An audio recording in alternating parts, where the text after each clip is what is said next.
Jessica had always dreamed of her wedding day. Growing up, she imagined every detail: the dress, the flowers, the music, and most of all, the man she would marry. When she met Uche, she knew he was the one. He was kind, charming, and everything she had ever wanted in a partner.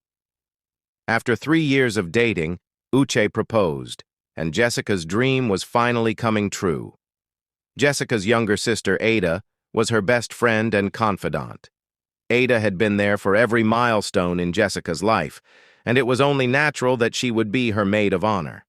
The sisters shared a deep bond, and Jessica couldn't imagine getting married without Ada by her side. As the wedding preparations began, Uche and Ada spent a lot of time together. Ada was helping with the planning, often stepping in to assist when Jessica was busy with work. Uche and Ada would visit florists, meet with caterers, and discuss details that Jessica didn't have the time to handle. Jessica was grateful for Ada's help, never suspecting that anything could go wrong. But as the weeks passed, Jessica began to notice a change in Uche. He seemed distant, distracted. At first, she thought it was just the stress of the wedding, but then she noticed the way Uche and Ada would exchange glances when they thought she wasn't looking. The smiles that lingered just a little too long, the private conversations that stopped abruptly when Jessica entered the room. It was enough to plant a seed of doubt in her mind. One evening, unable to shake her unease, Jessica confronted Uche. "Is something going on with you and Ada?" she asked, her voice trembling with fear of the answer. Uche hesitated, and that hesitation told Jessica everything she needed to know.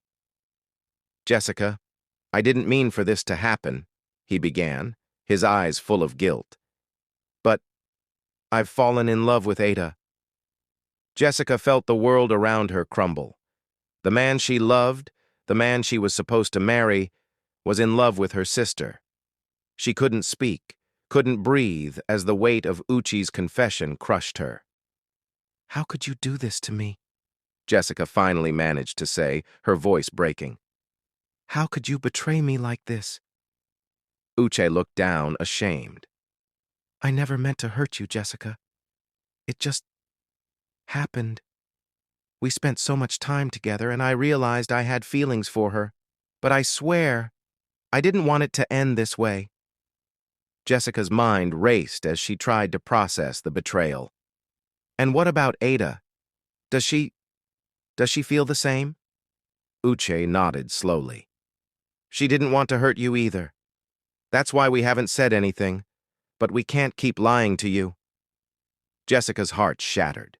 The two people she loved most in the world had betrayed her, and now she was left with nothing but the pieces of her broken dreams. Without another word, she turned and walked out of the room, unable to bear the sight of Uche. In the days that followed, Jessica distanced herself from both Uche and Ada. She canceled the wedding, unable to face the thought of marrying a man who loved someone else, especially her own sister. The pain was unbearable, but Jessica knew she had to move on, no matter how difficult it would be. Ada tried to reach out, but Jessica couldn't bring herself to forgive her. The wound was too fresh, the betrayal too deep. As much as she missed her sister, she couldn't forget what had been taken from her. Time passed, and Jessica slowly began to rebuild her life. She found solace in her work, in her friends, and in the small joys that life still offered. But the scars of Uche and Ada's betrayal remained.